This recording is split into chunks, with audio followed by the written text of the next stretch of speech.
okay naman yung mga build niya. Condition naman. Walang loss, damage. So yung oil level, okay naman. Tama oil naman yung oil level niya.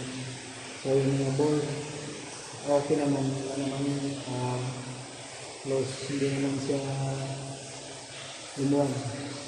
So guys, pahingayin muna natin yung ating air blower para lumamig. Kasi mainit. Maandar siya ng 24/7 hours. So ngayon, pahingayin natin kahit ilang oras. Pinakamahabang oras nito na 3 hours, 4 hours, 1 hours para hindi siya mag-overheat dahil sa init. Thanks for watching my video.